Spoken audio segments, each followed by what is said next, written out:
7장 가족 세우기의 발견. 가족 세우기라는 개념이 나에게 하늘에서 뚝 떨어진 것은 아니었습니다. 오히려 테아 쇤펠더, 버지니아 사티어, 루스 맥클랜던, 그리고 레스카디스의 연구를 통해 이전까지 알지 못했던 감정적인 인과관계에 대한 통찰을 얻게 되었습니다. 이러한 이해를 돕는데 본질적으로 중요한 역할을 한 것은 내가 오랫동안 강의에서 소개했던 인생 각본 이론이었습니다. 이 이론의 창시자인 에릭 버는 우리가 마치 무대 위에서 각본을 따르듯이 삶을 어떤 비밀스러운 계획에 따라 살아간다는 사실을 발견했습니다. 그러나 나는 그 각본 속에 실제 삶과 맞지 않는 문장들이 있다는 점을 깨닫게 되었습니다. 이러한 깨달음은 내 친구 리디거 로골과의 대화에서 비롯되었습니다. 그는 한 내담자의 각본 이론을 이야기하면서 그 내담자가 자신의 유년 시절을 백설공주의 이야기로, 그리고 최근 이 년간의 삶을 카산드라의 전설로 비유했다고 설명했습니다. 그리스 신화에서 카산드라는 트로이 왕 프리아모스의 아름다운 딸입니다. 신 아폴론이 그녀를 사랑하게 되어 미래를 내다보는 능력을 선물하지만 카산드라는 그를 거부합니다. 이에 격분한 아폴론은 그녀가 예언을 해도 아무도 믿지 못하도록 저주를 내립니다. 결국 그녀는 트로이의 멸망을 경고하지만 아무도 귀 기울이지 않습니다. 트로이가 함락된 후 카산드라는 아테나 신전에서 로크리스의 아이아스에게 능욕당하고 이후 아가멤논에 의해 미케네로 끌려가 그의 노예가 됩니다.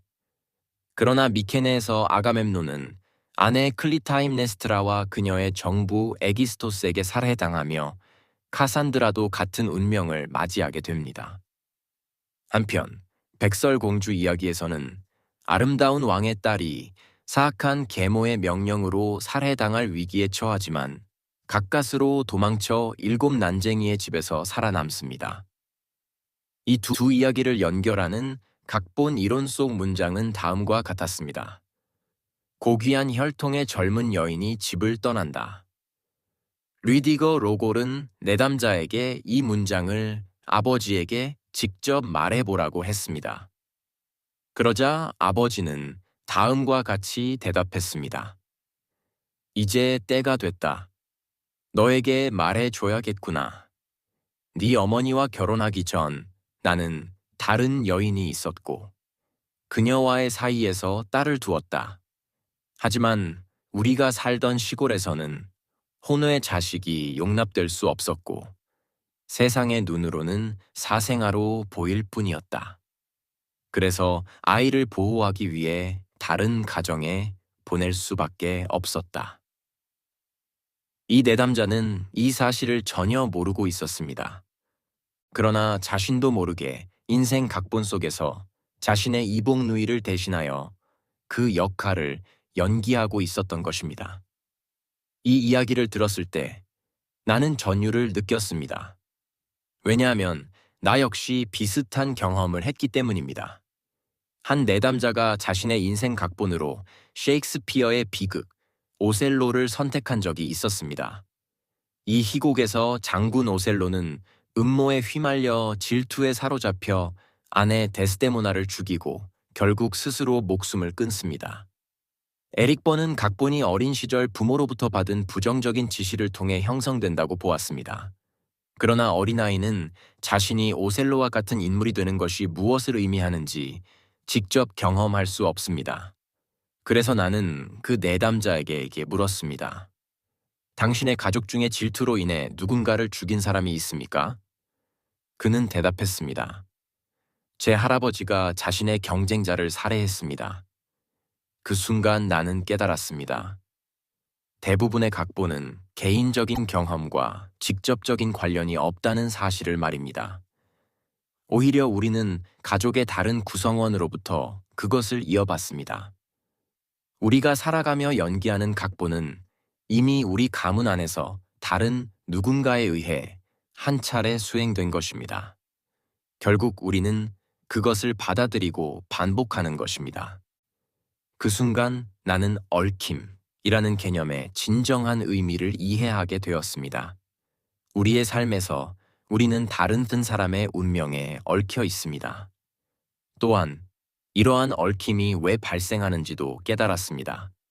우리는 가족으로부터 잊히거나 배제된 사람들의 운명에 얽혀 있습니다. 이들이 가문에서 잊혔거나 제외되었기 때문에 우리는 그들의 운명을 대신 살아가게 되는 것입니다. 이해가 닿는 순간 가족 세우기의 본질이 명확해졌습니다. 대역이 등장함으로써 배제된 이들이 누구인지 드러나고 그들이 어떻게 다시 가족의 일부로 받아들여질 수 있는지가 밝혀집니다.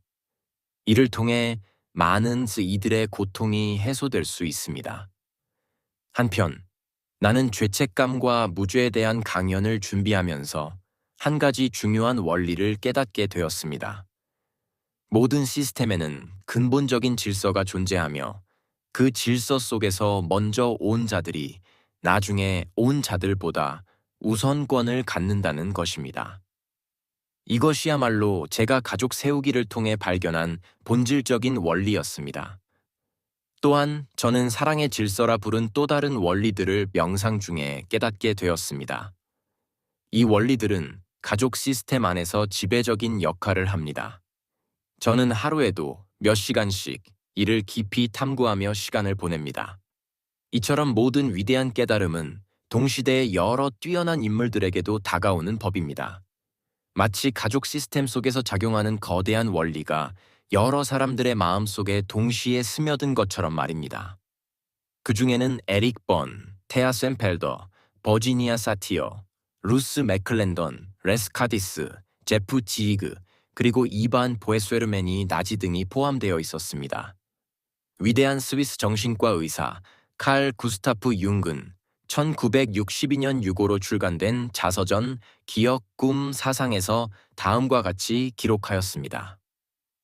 가족의 족보를 연구하면서 나는 조상들과 나를 연결하는 운명의 신비로운 연관성을 깨닫게 되었습니다. 나의 부모, 조부모, 그리고 다른 조상들이 미처 해결하지 못하고 남겨둔 문제와 과업들이 나에게 영향을 미치고 있다는 강한 인상을 받았습니다. 때때로 가족 내에는 부모로부터 자식에게 전해지는 하나의 비인격적인 카르마가 존재하는 것처럼 보입니다. 나는 언제나 나의 조상들에게 던져졌으나 그들이 답하지 못한 질문들에 대해 내가 대답해야 한다고 생각해왔습니다. 혹은 이전 세대들이 미완성으로 남겨둔 문제들을 내가 끝맺거나 혹은 계속 이어가야 한다는 느낌을 받아왔습니다. 나는 가족 세우기가 등장하기 약 10년 전부터 이미 칼 구스타프 융기 가족 내 얽힘에 대한 깊은 감각을 가지고 있었다는 사실에 큰 감명을 받았습니다. 그리고 오늘날까지도 가족 시스템을 지배하는 원리를 이해하도록 나를 이끌어준 모든 스승들에게 깊이 감사하고 있습니다. 이러한 깨달음을 얻을 수 있었다는 사실 자체가 나에게는 큰 선물입니다. 어떠한 힘이든지 간에 그것이 나에게 이 지식을 부여했습니다. 아인슈타인이었다면 그것을 사고의 힘이라 불렀을지도 모릅니다. 실제로 그에게 상대성 이론을 발견하게 된 계기가 무엇이냐는 질문이 주어졌을 때 그는 한결같이 끊임없는 숙고라고 대답했습니다. 나 또한 더 넓은 맥락을 이해하는 능력은 하나의 은총이라 믿습니다.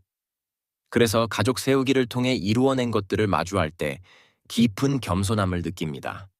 나는 한 번도 상상해 본 적이 없습니다.